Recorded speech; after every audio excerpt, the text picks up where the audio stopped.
Recruiting is on everyone's mind if you are a college football fan, and Mario Cristobal does it about as well as anyone. We will look at his latest efforts and the coaching staff as well. We want to certainly give them their due. They do the heavy lifting as well on the recruiting front.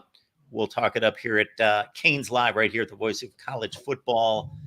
Pull up a chair, give us 60, and 2001. Yes, it was perfect. And 37-14 in the Rose Bowl was not even nearly that close. Could have been like 60-0. I remember it fairly well. It was a boring BCS championship game thanks to Miami's NFL team. Cam Underwood's here, State of the U. Cam, what's going on? Not a whole lot, man. Was just going through my T-shirts and saw one of these lovely home field designs, to represent or commemorate the best college football team of all time. So I said, you know what? Let me throw that on today. So yeah, the perfect storm. I mean, come on. With the Hurricanes, perfect. It fits, So everything is good. Unfortunately, in South Florida right now, there seems to be a perfect storm ongoing. So lots of rain and flooding in pretty much every area right now, just because there's so much rain, there's nowhere for it to go in the rate that it's falling. So, hey, whatever. But we're here, we're dry, we're inside and everything. We're going to talk about the Hurricanes, and we're going to talk about recruiting, because recruiting is, the lifeblood of the sport, and lots of different things going on, including, I didn't even mention this to Mark before we came on stream. 247 Sports named their top 3 recruiters in the country. Kevin Beard from Miami at wide receiver was one of them. He was the only wide receiver coach on this list of top recruiters. Knowing the world of recruiting and seeing the, just ridiculous Midas-like collection of gold in the wide receiver room in Columbus, Ohio, brother, I don't know how you have a list and Brian Hartline's not on it. I'm just saying, I ain't got no love lost for this guy. I ain't got no love lost for that team. But what I'm not going to do is disrespect the greatness. You know what I mean? How do we have the best recruiter in the country / at wide receiver, and yet this other guy who recruits the same position at the same time at a different school comes down here and literally picks whoever he wants from the top of the list every single year? I don't know how that makes sense. I think that Kevin Beard is great. I've met Kevin Beard several times. He's a cousin of a good friend of mine. I've literally been to my former colleague. We didn't work together. But another high school choir director in the South Florida area. I've literally been at my homeboy's house for a cookout, and Kevin Beard's run up. I love Kevin Beard. I've seen him for a long time do great work.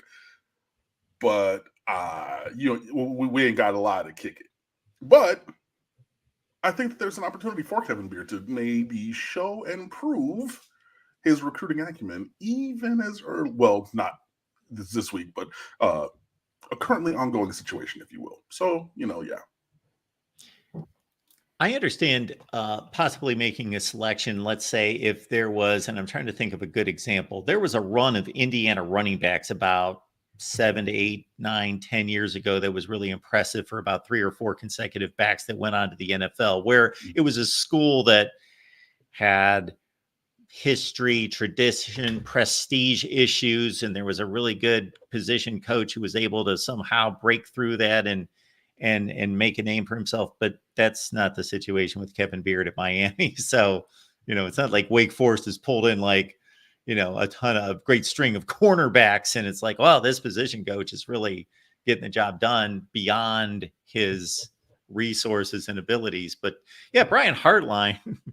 It's funny because people that don't follow recruiting don't know, they're just college football fans, but they know Brian Hartline.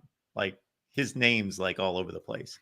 That's all that I'm saying. But yeah, so just wanted to bring that up since we were talking about recruiting. And yeah, I guess I will have my own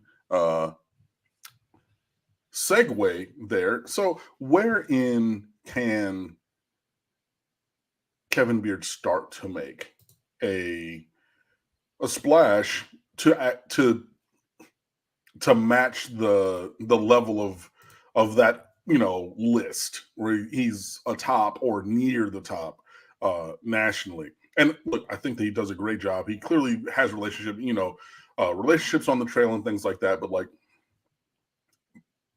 the last time that Miami had a composite for 5-star wide receiver commit, Mark, do you have any idea when that was? A composite, as in not just on one like site, but like pretty much industry wide. Everybody's like, yo, he's this dude, 5-star kind of level. Do you know the last time Miami had that caliber of recruit at wide receiver? Amon Richards? Amon Richards, no, because he was a 5-star on one side, but 4-star on 3. So like he was among the most ballyhooed, but he even was not a consensus everybody 5-star. Kevin Beard himself. Ooh, I mean that that would be synergy. Not Kevin Beard himself; he was a 4-star, but not too long thereafter. Do you want one more guess before you go? No, give it to me. We don't want people waiting. Lance Leggett in 2004. I wouldn't have come up with that. So Mark Pope, I know people would say Mark Pope. Mark Pope was a 5-star on Rivals only, not across the board. Right? You can have these other guys. They were maybe 5-star on one, like Stacey Coley was 5-star on one 4-star composite. But like I went and I looked when I was having this conversation, or when I saw that thing about Kevin Beard being the best in the country at recruiting. I went and I said, when was the last time we had a 5-star composite?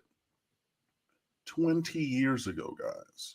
21 cycles from this cycle was the last time the Miami had a across the board consensus 5-star receiver sign. And before that, it was Ryan Moore in 2002.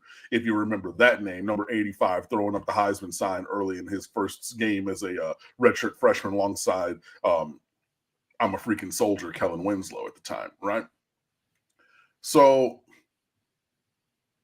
the list is long and distinguished of elite receivers from here and elsewhere who have elected not to go to Miami. But Kevin Beard can start to stem that tide a little bit if the visits that are currently ongoing in the middle of this week right now on June 12th go well.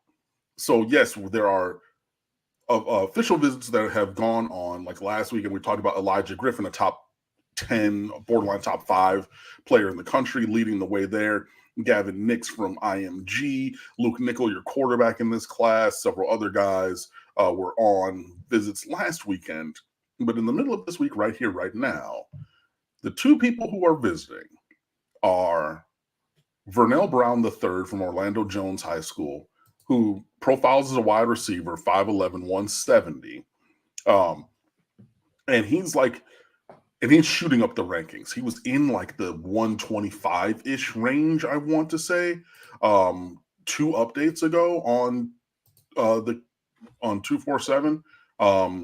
But he's up to 38 nationally on 247 and 39 nationally on the composite, which takes into account all of the rankings. So this is a guy who's shooting up the rankings and like pretty dominating on the 7-on-7 circuit. But he's visiting right now, and that would be a big win. His father, Vernell Brown II, played at Florida around the time that, we're similarly aged, his father and I. I was in college from 2004. His father played at Florida from 01 to 05. So that's a UF legacy who lives in Orlando, because nobody wants to live in Alachua County. Like, come on, be real. But he's visiting, and he's a guy who's borderline, 5-star status. But this is a kid that pretty much anybody wants on this team, wants on their team. It looks like a big 3 battle, but obviously, it's going to take yeoman's work to overcome the familial connection at the University of Florida. But it's possible, especially if and when Billy Napier gets fired, in the middle of the season upcoming. That was my editorial. Guys, come on. So that's one receiver currently visiting in the middle of this week. The other one is a 5-star. Pretty much everybody's All-American. He was the standout player for South Florida Express when they just won another championship at a major tournament. This one was the overtime 7-on-7. And yeah, on 247, he is 25th in the country. On the composite, he is 18th in the country, number 3 in the state of Florida, number 4 wide receiver overall on both of those boards. One, Jamie French spelled with 2 F's.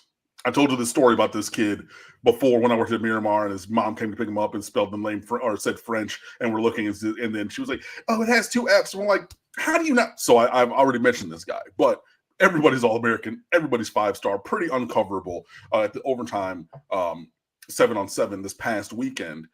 He is also on campus for a visit. Jamie French has openly said it's probably Texas 1, LSU 2, Miami 3, in that order on camera. But then did state that Kevin Beard and the relationship he has with KB and things were positives for Miami in his recruitment. But yeah, whatever's happened yesterday and today with those 2 visits for Brown III and for Double F French, and I tweeted it in between meetings the other day. I said, could a random Tuesday in June define Miami's wide receiver recruiting in this class? And it's that possible. Like, that's how impactful these visits are that are going on literally at this very moment while we're talking. So if, in my mind, getting either of those guys is a huge win for Miami, because even a Vernell Brown, who's like a borderline 5-star, that's the kind of talent, like that would be your Amon Richards level of talent. But then again, Amon Richards is the best receiver that we've seen in 5 ever, right? So if Miami were to get either of those guys, and especially Jamie French, who I think is going to end up as like a top 20 level player in this class, that's super duper duper huge. But yeah, so if Kevin Beard is the recruiter that 247's list makes him out to be, I believe that you find a way, come hell or the literal high water that's out here in Fort Lauderdale, to figure out how to get one of those guys assigned. If you get both of them, oh my God, that I haven't even considered that, because I don't even think that's really possible. But yeah, 2 visits that are currently ongoing in the middle of the week that are huge visits. Last weekend went well with a lot of different guys, including a commitment that we're going to talk about a little bit later, and then visits upcoming this next weekend. So, we're right in the middle of the rainy season in Fort Lauderdale, and also just of the recruiting season. And things are going well. We did get another commit, like I said, and we're still moving chess pieces around the board. But yeah, things are going in a direction where I think that you should be excited as Miami fans. Falconer TRX kicking us off as always. We appreciate you, sir. Thank you so much for being here and for your support as always. Super sticker from Falconer TRX. You can support as well, folks. The super chat's available. Leave your comments and questions. Before we move on to that commit coming in from this week, this may be unfair to throw this at you, but if you went through all the main targets and then you sized up where you would gauge the lean to be at this point, whether it's a 40% chance, an 80% chance, whatever it is, you added all that up to a certain extent. And of course, you can't do that possibly right this second, but is there a position group, or is there an area in which you're thinking we're not in a really good place here because, let's say, our top 3 targets don't look like they're leaning this way, and then where are we going to go for this or that? Off the top of my head, because 2 of our biggest targets have recently committed elsewhere, linebacker. Elijah Menendez is committed to Miami. Kissimmee Osceola, linebacker. I think it was Rivals re-rankings last week, now has him as the number 2 inside linebacker in the country in this class on their services rankings. So he is a very talented guy, but TJ Alford and Zayden Walker, who were, TJ Alford is a kind of Vernell Brown level recruit, like a high 4-star, borderline 5-star if things shake the right way. And then Zayden Walker is like a top 15, gets off the bus, oh my God, he's in high school kind of guy. And they have both recently committed to Ohio State and Georgia. So, and they were way at the top of the list for linebacker in this class. Which, you know, there are other available options. You know, Gavin Nix from IMG, a little not as athletically imposing as either of those guys. And I think that would probably be where we would go. He's not like a backup plan of, you know, really, because I mean, he is a high caliber recruit in his own right, but just again, losing out on the top two guys on your board means that, like, okay, like if you're going after a Gavin Nix, you really need to get that guy to pair with Menendez. So yeah, off the top of my head, just because of recent commitments elsewhere, linebacker, but there's probably another position in there as well. Okay, so that brings us to the commitment from an Alabama product, I believe, in Timothy Merritt, the defensive back, and some question as to whether he will land as a corner or safety. Yeah, so Timothy Merritt, 2 R's and 2 T's, if you guys were going to look up the huddle film, is from Birmingham, Alabama, Parker Senior High School, 6'2", 180 pounds, listed as a corner and taken, I believe, as a cornerback. Big, tall, lanky, rangy, doubled at wide receiver for Parker last year. Really good straight line speed. You can see in his huddle film there. And yeah, this is a guy that, you know, we're looking at as a bigger kind of corner. I saw X, shout out to X in 305 on Twitter, made the comparison of Timothy Merritt to former Miami Hurricanes cornerback Michael Jackson, who was also from Alabama, I think also from Birmingham, maybe, in terms of play style. Tim Merritt loves contact, man. Like, you watch his film, he plays outside corner some, but I would say it's like 15 or 20%. Like, he's playing either you know, slot or safety 80% of the time. And this is a guy who has ball skills. Like I said, he did double on offense, and he loves getting downhill, man. Like, you see him at safety and they're trying to throw bubble or tunnel screens or whatever, and you know, he will be in his back pedal for 3 steps, put that right foot or whichever foot in the ground, and then get vertical towards the ball. And I mean, there's some hard hits on there. And I mean, if he's going to stick at corner, if he's going to stick at corner, there's some work to be done. I think that he's a high quality ingredient, but he's definitely clay, not a finished sculpture in terms of his abilities at cornerback.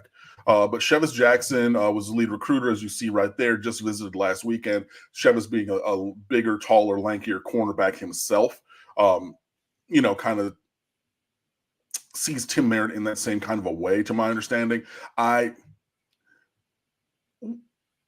could see it happening. I think he has the physical profile to stay at corner.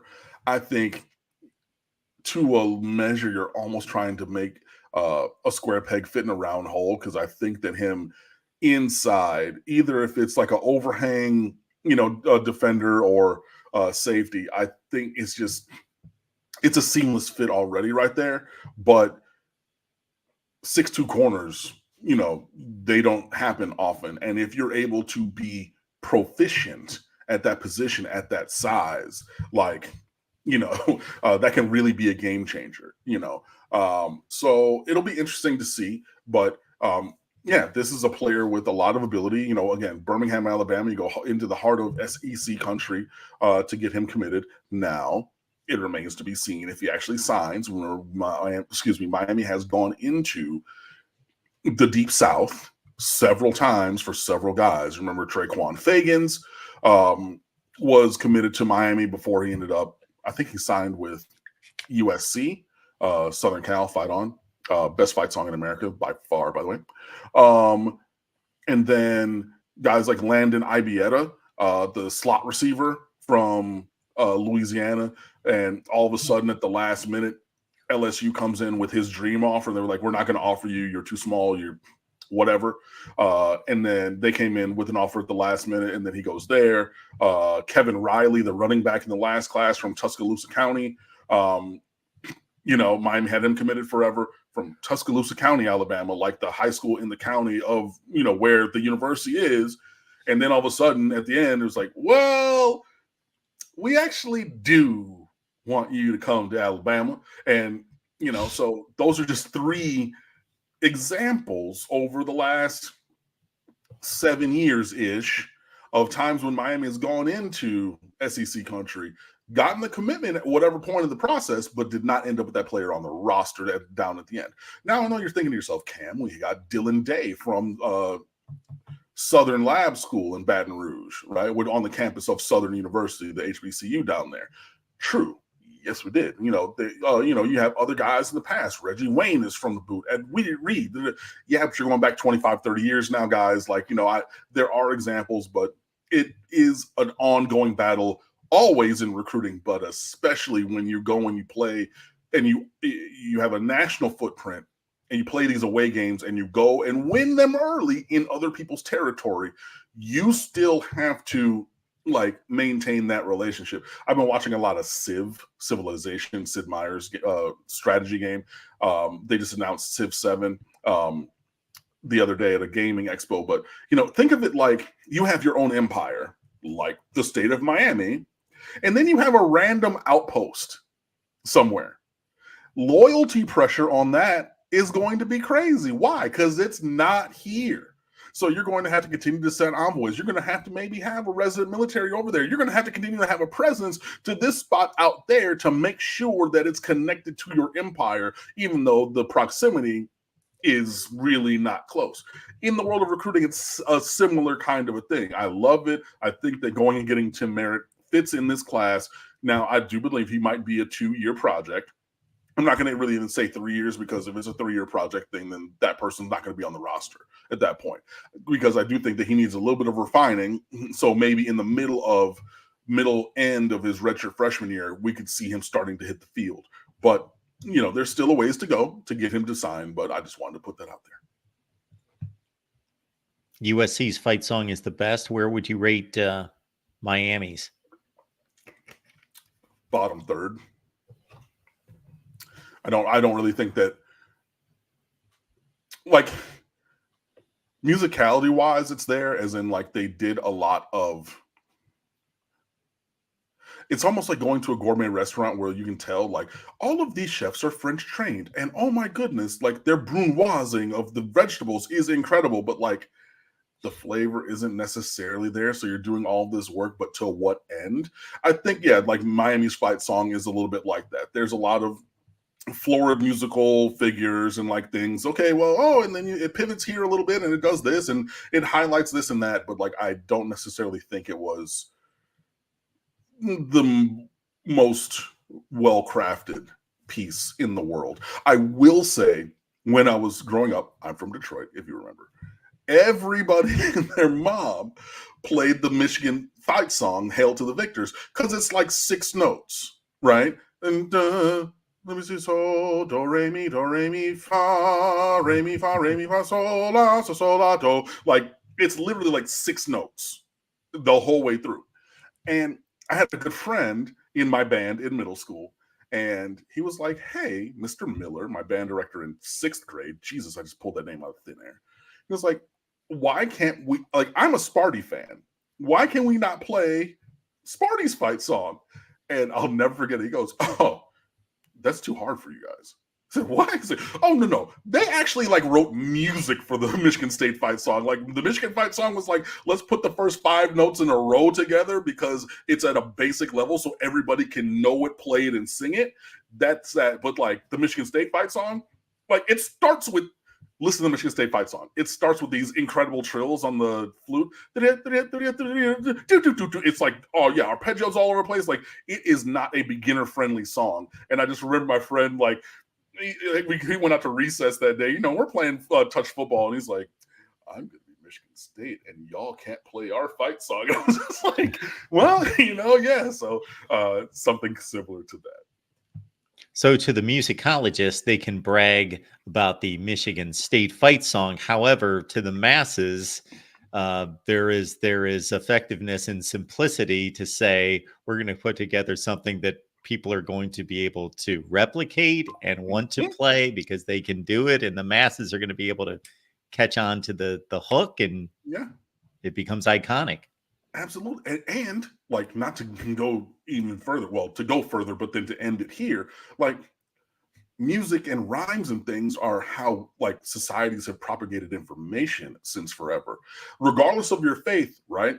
Like the doxology, praise God from whom all blessings fall, praise God within he belong. It's very simple, but it's been the same. Why? Because everybody can dial into it and you propagate the information the same way. Also, Twinkle Twinkle Little Star and the alphabet song are the same music. If you didn't know, now you know. Twinkle Twinkle EFGHIJK, how you are. It's literally the same thing laid over the top. So now I've taught you the tune, so now I can impart the information of whatever on top of that. It is tried, tested, and true over millennia, like many and many of them. So yes. Good stuff. Falconer TRX, Kevin, backflip, beard, flips, recruits. So we've got a... Oh, no, yeah, because, sorry, I had to spit real quick, but Kevin Beard was... video, or Vernell Brown III shared a video yesterday of himself, Vernell Brown, the high school kid, and Kevin Beard, the guy almost my age or similar age, both doing standing backflips during Vernell Brown's photo shoot on his official visit. That was really impressive. Like, I know Gabby tweeted it. He was like, "Yo, I didn't know that KB had that in the bag. I didn't know he had that in the bag either.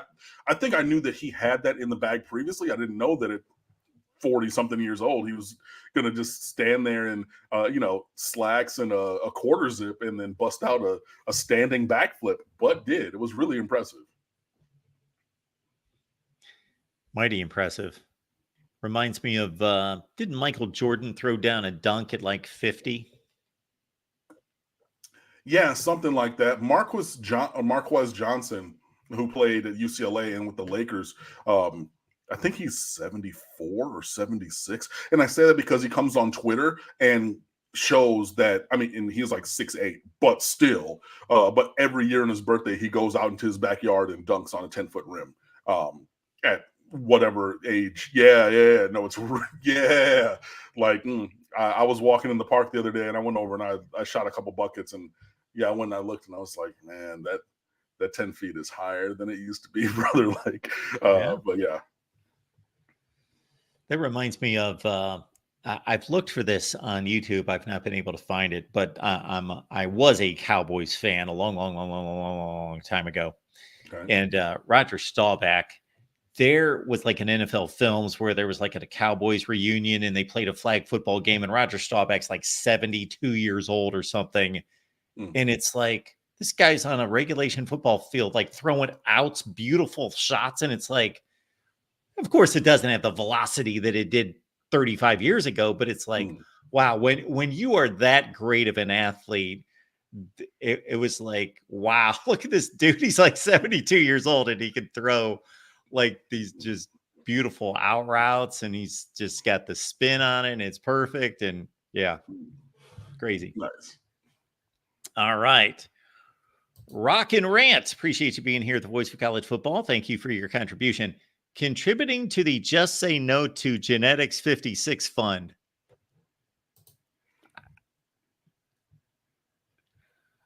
Okay.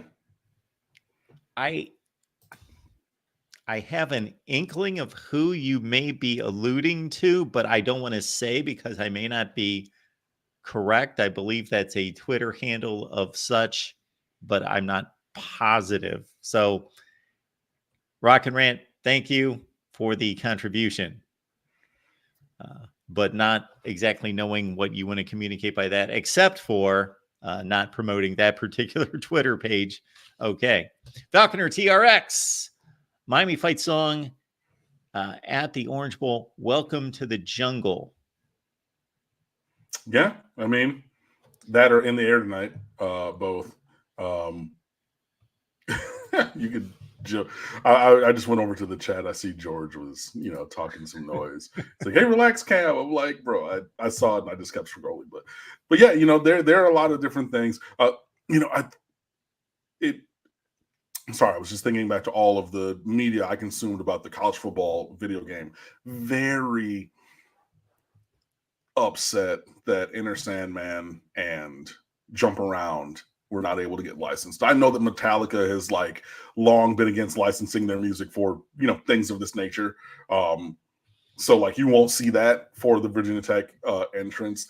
It's really cool, like that they do that, and like in real life, like it actually, that's one of the traditions on another school that like I enjoy when I see that. Same thing with Jump Around, man. It's just like House of Pain, before the fourth quarter. I'm interested to see how those are represented without EA being able to license the actual songs. But yeah, just that made me think of that when Falconer put that up there. That must have been the origin of a X post that I saw this week where somebody was asking, what are some of the great sports themes, modern rock themes of the last, 30, 40 years. We're not talking about, marching band stuff, rock themes that are your favorite. And my mind doesn't work like that. So, but I was reminded every time I read one, I was like, oh yeah, that's one, and that fits. Obviously, there's typically some of them. It's just the drive of the music. Welcome to the jungle. There's you can make a connection to a sports setting and an atmosphere, but some of them are very. Of course, the na hey goodbye to a pitcher when he gets yanked. Many of them, of course, the wording of the song and it fits a sports situation really well. Yeah. And Seven Nation Army, just because it's just like a general thing, has a nice little drum pattern underneath it, whatever. But yeah, so like I said, it just makes me think or wonder, especially because, EA took the stance, and I'm really interested to see this in the game, that every team is someone's favorite team. So they really did try to lean into all different traditions and idiosyncrasies and like the little things that an Iowa fan would notice at an Iowa game or Boise State, person other than the blue turf, but like all the little things that go on during the game and around the presentation that they would notice, right? They tried to put in there and everything, but then it's just like two of the biggest ones in the sport that everybody pretty much knows because of licensing reasons will need to be tweaked at least, because the foundational songs to those rituals will not be included in the game. Just makes it a little interesting. So yeah, like I said, I'm interested to see how it goes. And we're 5 weeks away from having it in our hands. So yeah, it'll be fun. Miami fans, you may be a bit annoyed at George, but you've got to respect his relentlessness. He is relentless. This guy, ever since he showed up the first time, George, good to see you. Appreciate you being here as a Florida fan, taking on whatever reason you show up for. But George, going way, way back, this isn't necessarily the case now, but there was a time and place for a long time in which George commented to videos more than anyone by far on my channels. Now he comes in the live chat and he does the same thing, same effectiveness. We appreciate it, George. He's an amusing guy. There's no doubt about that. All right. I released my coaches rankings a few months ago. Those are available over on the national channel, everyone. Actually had a conversation with Steve Days of Michigan Podcast, who brought me on this week to respond to his coaches rankings. And which were remarkably close to mine, especially since he has a rigid metric system that he and I just kind of eyeball it and put it into context. Cam and I had a conversation here last week concerning Mario Cristobal, who, of course, has 12 wins and 13 losses on his resume at Miami, but that is not the full story. So Cam, you ran into another conversation this week regarding Mario Cristobal's resume and trajectory at Miami. Yeah. Before I get there, I just want to say that, a lot of times that people come to similar conclusions, even taking different paths there. I worked with a young lady who was a philosophy major at Miami. We worked together in the tutoring office, and she wanted me to look at her final senior thesis. And long story short, she wrote 18 pages of really well-reasoned analysis and personal stories and anecdotes and everything. And you know what her conclusion was?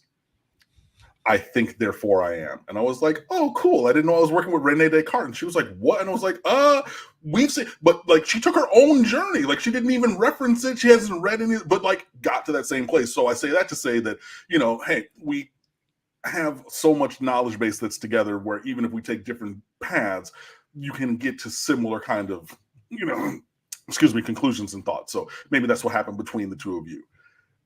In terms of the conversation of coaching and whatnot, I saw just posted today, the Canes Inside podcast, my guys D Money and Peter Rees. Shout out to them. They do great work over there. You guys should be reading and following and watching their stuff as well. But in a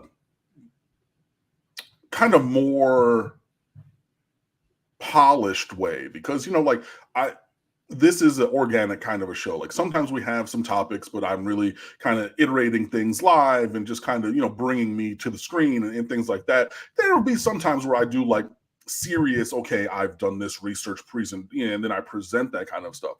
But in that kind of buttoned up way, D Money made the same argument about Mario Cristobal that was just put out today that I made last week. And I'm not saying to take credit for it. I'm saying, just like Mark and Steve, great minds think alike, and everybody's like, okay, well, and again, not trying to controvert the fact that he's 12-13 in Miami, right?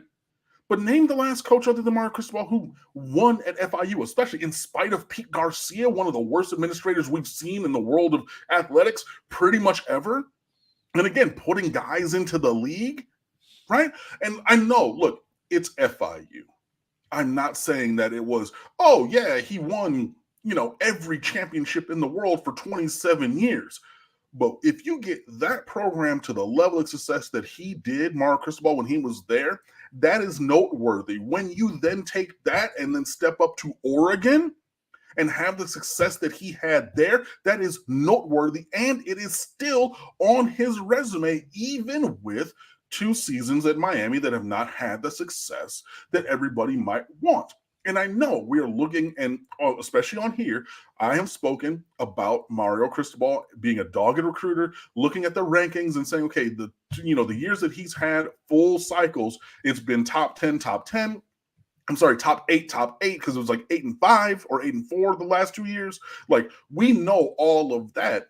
But the point that I made last week that D Money and Pete made released today, at least to my eyes, is that, do not overlook the success that Mario Cristobal has had on the field for a little bit of recency bias. And again, I'm not saying that the bad things didn't happen. I'm not saying that the Georgia Tech shenanigans didn't happen. They did. Also, P.S., by the way, the Georgia Tech athletic department trolled Miami about there being the kneel down feature, the victory formation in the college football video game. Like, even their athletic department is like, they even know they shouldn't have won that game. And again, just like the 2016 Notre Dame Fighting Irish that went 4-8 and everybody can make fun of, but not Miami because we were one of the teams that lost to them, right? There's nothing that we can say to controvert. If they're talking crap about having beaten a Georgia Tech from last year, look, that's true and happened. But do not let that overshadow the entire body of work that we've seen from Mario Cristobal. This is a man who knows how to coach football. There are still areas for development, which we've talked about in terms of game operations, right? I mean, hello, if you're talking about game operations, Georgia Tech right there, right? But remember, I have written in The Good, the Bad, the Ugly, we've come on here and talked about all of these early half timeouts in the first and third quarters, right? First quarter, you can recover from that. But the third quarter, early timeouts, those started to go away. Instead of overstepping, in my eyes, a little bit, his coordinators fell back a little bit. What happened? Lance Guidry, bang, bang. Perfect play calls twice against Clemson. We win that game because there's a fourth down stop and a fourth down stop in overtime, right? So you start to see these things. And when you look at the entire picture, you see a coach who's very successful, a coach who's demonstrated his knowledge and ability to get teams to a top level. It is taking a little bit longer than we would like, because obviously you would not have wanted a losing season in the first year and then like a barely winning season last year. All of that is true and understood. But the point that I'm making, and the point that D-Money and Pete made, is like, this is like, when you look at Mario Cristobal as a coach, I think that people are zoomed all the way in to a singular square of like a collage mural, right? You know, one of those ones that's like it's multiple colors or multiple pictures put together, but then it looks like one thing when you look right here. But then when you step back and you look, you say, oh, that's a portrait of Martin Luther King, or that's a beautiful landscape, or whatever it is. When I step back from the singular point, right, and then I look at the entire picture, I think that people are looking at a single point too much with Mario Cristobal. And that was the point that I made, the point that D-Money also made. So, like, yeah, I think that, and I get it. Like, it doesn't feel good to lose games. It didn't feel good to lose to Rutgers in that bowl game. It didn't feel good for Kyle Mungungai to run 97 times for 437 yards. Their quarterback, who's like very much just a guy and transferred somewhere else, you know, it didn't feel good. So I get why people would push back and say, well, yeah, the last thing that I saw from Mario didn't make me feel good. Cam, you were so pissed in the post-game press conference after Georgia Tech, you didn't even answer a question. Oh, sorry, you didn't even ask a question for fear of what might have come out of your mouth. True story. I was fucking pissed. And I just sat there staring daggers, and I was beside myself. And I admit that. But that was a single point.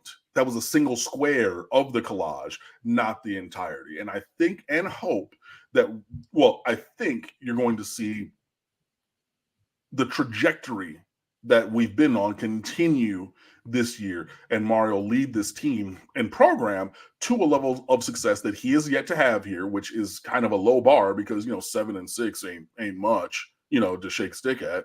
And, you know, that we haven't had in a while. But to think it is impossible, I think, is foolhardy, because we've seen him be successful in other places.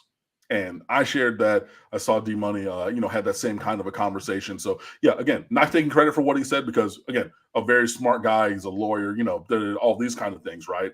But just like Mark, you know, in the lead-up conversation, great minds can come to the same conclusion, even if you have a different path there. And I think that is what we're seeing regarding Mario Cristobal. And yeah, I mean, hopefully we're able to come back, you know, after the season and say, hey, told you so. But, you know, obviously games got to get played, and we'll see. So I'll go a few different directions on this. So the sack statistic comes to mind. So when you see a player who's got a certain number of sacks, is it all about just that particular statistic? Meaning that there are some numbers that are indicators of other numbers. So if a player has 12 sacks and another player has 5 sacks over the course of 12 or 13 games played and all those plays, is that significant? It could be, depending on the situation in which those plays were made. However, what it's an indication, if it's extrapolated, is that that player that gets 12 sacks probably got a hand in the face of the quarterback, or was bringing him down, or forced overthrows, or did all these other things, because he's consistently getting pressure on the quarterback that produced 12 sacks, but also produced probably 40 or 50 plays in which he impacted the play, as opposed to the player with 5 sacks. So in the case of Mario Cristobal, yes, there is one major gaffe. So if this was Nick Saban and somehow he lost his mind and made this gaffe, we may think, what in the world happened there? With Mario Cristobal, and it's not in any way, I'll make this clear, at least based on my evaluation, a Les Miles situation where I used to have regular content 3 or 4 times a year to say, look at what Les Miles did on Saturday. There was 137 on the clock, and he didn't know that, and you could add, and it was a train wreck like 3 times the season. With Mario Cristobal, it's kind of similar to James Franklin at Penn State. He's really good at his job in so many other ways. Does James Franklin have just obvious gaffes in his game management? No, but football smart, savvy people look at some of the way he's approached and prepared teams and handled games to say that really wasn't the best route there. And the two things for Mario Cristobal with me would simply be, if you go back to Oregon, and of course we're speaking to a Miami audience, so there's a different perspective here. And I'm sure that there are some people, whether they're verbally shouting at their phone right now to say, Cam, we don't care what he did at Oregon. Yeah, he won a couple Pac-12 championships and won a Rose Bowl. What's he going to do here? We only care what he did, what he's going to do here. But are we evaluating the coach? Then the Oregon resume is important. Yes, we know you're Miami fans and you want to see it here. So the indicators would be, well, if he's capable of that kind of gaffe, and certainly you have been eloquent in pointing out the misuse of timeouts and how that was an issue and has become far less of an issue. The situation at Oregon that seems, again, there's not much data here, but there's a connection in which Oregon was playing for a Pac-12 championship a couple of years ago. They played Utah late in the season and they got drubbed. We're talking like 38-7. Critical game. Well, it wasn't so critical that it kept them out of the Pac-12 championship game, because lo and behold, 2 or 3 weeks later, they're playing that same Utah team in Vegas for the Pac-12 championship. They got drubbed again, almost the exact score. And it's just kind of curious as to, wow, you would think that those players, and we know this isn't a situation where Clemson of old was playing Georgia Tech in the ACC champion. You know, when they used to like bury the Coastal Division winner every year. No, these were very two comparable teams. And if anything, Oregon might have had the more talented team. And here they are 2 or 3 weeks later, just based on motivation and getting your team ready to play emotionally and psychologically, you would think that they would have performed better. And I think football people are pretty much in agreement that the team that lost the first matchup has a psychological advantage if they're a confident, prepared team, but also has an advantage of schematically correcting what they did wrong versus the other team thinking, okay, do what we did the first time because that worked? Or do we try to over scheme and overthink this going into the second matchup? And so that's a bit of a concern. Again, I don't want to blow it out of proportion because it was one situation, but to get blown out a second time against Utah in the span of a month was, again, I don't want to blow it out of proportion, so I won't call it alarming, but it's a data point. True, heard. I also think that was like the perfect storm of cycles of your programs, because before that, Mario Cristobal's Oregon team had kicked the dog mess out of Utah repeatedly for years.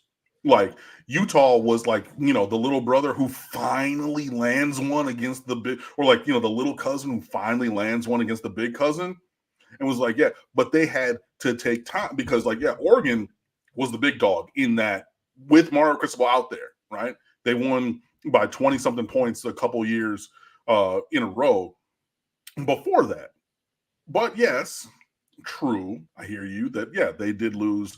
It was 38-7 and 38-10. So yeah, pretty much similar scores. But at a certain point, hey, like, the way that they're built and the way that they do things right now, they got us this year. They just do, right? And that happens. But to your point of Miami fans clearly wanting the success, that Mario had elsewhere to happen here, that speaks to my exact point, right? You've seen the success that you desire with this person happen somewhere else.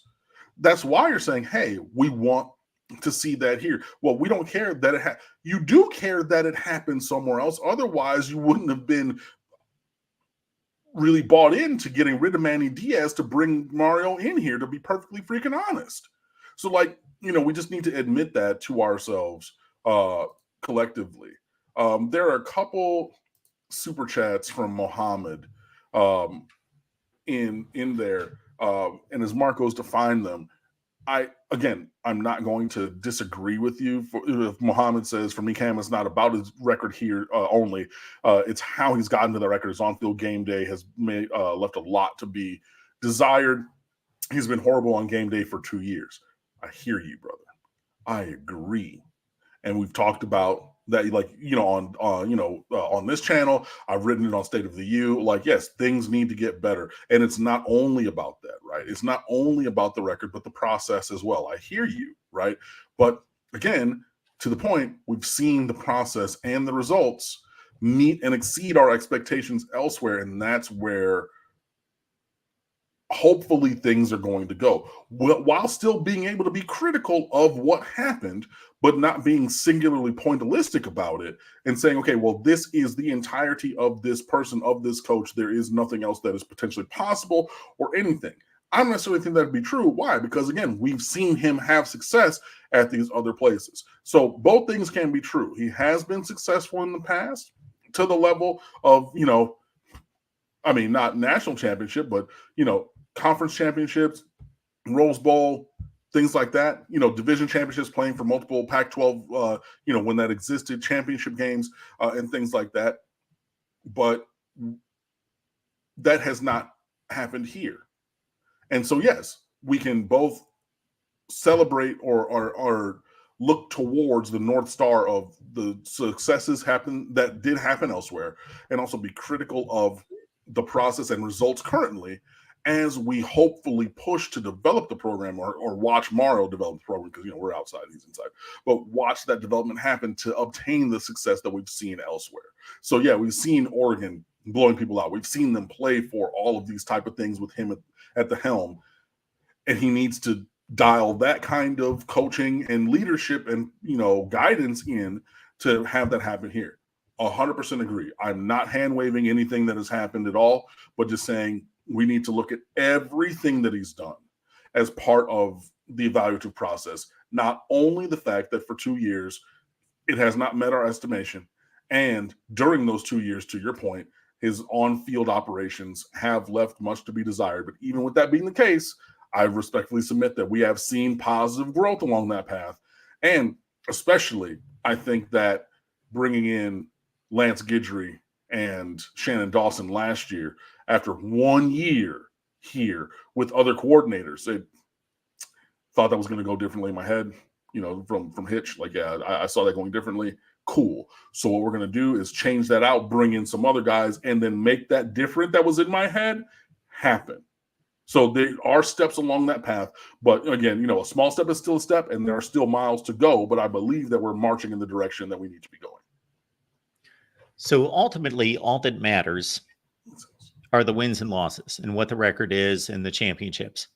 But I believe we're still at a stage, having only gone through 2 to 3 recruiting cycles, in which the trajectory can also be evaluated outside of the win-loss record.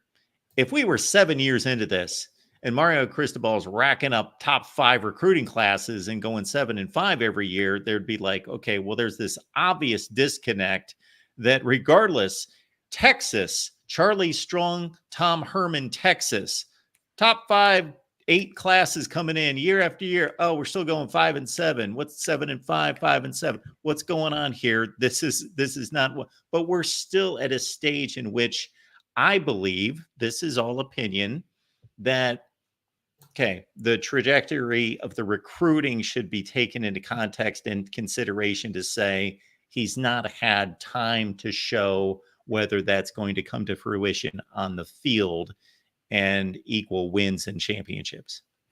Yeah, no, and I agree with that. And, I don't think that we're in that place, but, Georgia traded top 10 recruiting classes and 9-3. 10-2 was a standard with Mark Richt. They said, that's not good enough. We need top 3 or top 1 recruiting classes and national championships. That's where we should go. And like, again, as a Michigan man, I saw the push for that before happen with Lloyd Carr. And we said, 9-3 is not good enough. Thanks so much. We're going to bring somebody. And it took Nahon 15, 20 years, right, to go through multiple staffs and multiple coaches and finally get Harbaugh and then go through the process, because it took him a while till he beat the Acorns, right, till Michigan got there, right? That was not a given that you remove Mark Richt, bring in somebody else, and it hits that level of performance. It did, right? And like, good on them for it. They saw that they had a window. They put everything in with that.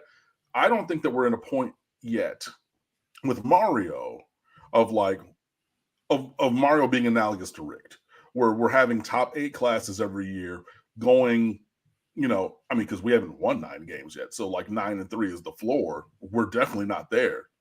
But it was for many, many moons before they finally said, good isn't good enough. You know what I mean? But I think that we are hopefully ascending, and the situation and circumstance is there for this year to be a major step forward season for the Hurricanes. And I really think that they need to take advantage of it. The last thing that I will say, and I'm not going to signal boost the person or the outlet, but I will say that someone in the world of sports emailed me odds on the next coach to be fired from a Power 4 school. Like, not that they might get fired of it. No, the very next one to be fired. And had Mario Cristobal with the 6th best odds in the entire country for that. And I just said, you know what? Like, all I need to know is, like, I'm never going to pay attention to a word this person says anymore. And like, because like, we're not firing Mario anytime soon. You guys saw that he, like, his tax return information, his tax filing got like leaked or publicized or something like a couple weeks ago. And like, his first year at Miami, like, he filed a tax document indicating more than $20 million in compensation. Like, I'm not saying that he's making 20 a year, guys. I'm just saying that, like, the investment is there. He ain't going nowhere anytime soon. So, like, hopefully we're able to ride this wave a little bit and like get to where we need to get to, because Mario's going to be here. Like, this is not Texas A&M. We're not paying him whatever large round number it is, and we don't know because Miami's a private school. Love that. But whatever, that number is, we're not paying that to get rid of him. Like, we are paying all of this money to, continue to push this forward. And the last thing I will say is, apparently that's going to be pushed forward with a different university president, because I believe that I saw that Dr. Julio Frank, who was the dean of the Harvard School of Medicine and then now the president of the University of Miami, is leaving to become the head chancellor of the University of California at Los Angeles. Another wonderful educational institution. So if that, I believe I saw it on the Miami Herald today, is true, like, good luck and Godspeed to Dr. Frank. It will be interesting to see who the university president that follows him is, because we obviously know that between Tad Foote and Donna Shalala, they had no love lost for the athletic department. And hopefully that there's someone who comes in who actually, like Dr. Frank, will at least stay out of the way, if not overtly support athletics. But it'll be interesting. But it would be a much easier case for support if Mario Cristobal were to say, hey, we have these top 3 recruiting classes. We just played for or won this ACC championship. We were in the college football playoff last year. Hey, Coach Larinaga getting things right on the basketball court. Okay, I know that last year was bad, but before that, we went to the Final Four, and the year before that, the Elite Eight. So all of the units that were put into the pot for the ACC in terms of postseason distribution from us was the maximum possible. So, when you have these kind of, had a young lady, I forget her name right now, but win another national championship in singles tennis to back up Estela Perez Somariba from 2019. So you have 2 singles champions in women's tennis in the last 6 years. When you had All Americans on track. Now that I'm thinking about all these athletic department emails that are coming in. So hopefully Mario, but the thing about it is Mario Cristobal and the football program need to lead that conversation, whatever conversation that is. So wrapping all of that together, more success will breed more support, but is incumbent upon the success from the team. So hopefully they keep working hard and they are prepared. And George, I hope that you go to Costco or Target or Walmart or whatever and stock up on Kleenex, because you're going to be crying at the end of the night on August 31st. Just saying. Hindsight is 2020, and to put one last bit of perspective on replacing a successful coach, Mark Richt versus Bo Pelini, who was better? It's not even close. Ooh. Mark Richt, as Cam said, 9-3, 10-2. In a college football playoff era, not a BCS era, he's a Final Four college football playoff participant multiple times, 2002, 2007, 2012, at least those 3 seasons, maybe 2008 as well. Okay, Mark Richt, they made the move. They go to Kirby Smart. It's easy to say now, oh, well, you went from a top 10 coach in the country to arguably the number 1 coach in the country, and you went from top 10 finishes to national championships. Yes, that was the move to make. Bo Pelini, though, worst he ever did at Nebraska, 9 wins was his worst record. Well, good was not good enough at Nebraska. And I understand that. I get it. Look at what their history had been prior to that. They moved on. What have they done ever since? Do you understand that Nebraska has the longest bowl drought of any school in the country? It's not Wake Forest. It's not Georgia Tech. It's not Oregon State. It's not anybody. It's Nebraska. 2016. They haven't been to a bowl game since then. That's crazy. For pretty much everyone of, watching age, for this, you think 95 Nebraska and all these other teams, Tom Osborne, championship. Hello, 84, we beat them for our first championship, but yeah. Wow. In Nebraska's final 2 seasons in the Big 12, Bo Pelini took them within 1 score, 1 play of winning the Big 12 championship. The famous Colt McCoy throw it out of bounds, stop the clock with 1 second left. And then the next year they lost to Oklahoma in their final game in the Big 12, 23-20. So he was doing that well, goes to the Big 10, gets knocked around a little bit, but still turns in his 9-4 season out the door. And yes, Vanderbilt's been to a bowl game since Nebraska's been to a bowl game. Everyone has in the Power 5. Yowzers. Wow. Well, yeah, again, that's the same kind of a thing Lloyd Carr, Michigan, 9-3 wasn't good enough. And then all of a sudden you find out, oh, wait, we could have 5-7, 4-8, 3-9. That's in the realm of possibilities. Whoa. We were looking the Kirby Smart elevator way, but when you change, maybe that elevator stops the floor above you, and then you just step into an empty shaft, and fall to the bottom, which is kind of what Nebraska and Michigan did for a while there. But, we'll see. But hopefully, again, we're riding to the top with Miami, and I think that Mario will be the guy to get us there. And this year is going to be the year, or a year, that moves us very, very far forward along that path. We're doing a deep dive on the ACC. What is that? Tony Altimore, some of you are familiar, just a master at college football history and metrics and so forth and so on, brings his load of information with us. And of course, we understand what the situation is right in the ACC. So we're particularly looking at Miami, Clemson, Florida State, North Carolina, those schools that are at the top end of the conference and their options and what they bring to the table for the Big Ten and the SEC. And so we're doing that roughly at 8:30, at whatever point we can turn this around. So by 8:30 for sure, we will be on the air right here. Anything at State of the U? Lots of good stuff, man. So just be sure that you click on over to the website, because I don't want to spoil any of it. And it's all really, really good. So yeah, please come on over and fan with us. We're going to have all of our preseason stuff coming up very shortly, your position previews, your game previews, player profiles, things like that. So always keep it locked over there for that. Appreciate you guys and everything. So yeah, holler at me on socials at Underwood Sports, like it says right there. is good for me. And also good for me is vacation. So that's where I am going at the end of, whenever I'm going. But I won't be here with y'all next week. So I've enjoyed this conversation. I will enjoy my time away, and I will see you guys in a fortnight. Thank you, Cam. Have a great vacation. Yes, sir. I'll see you.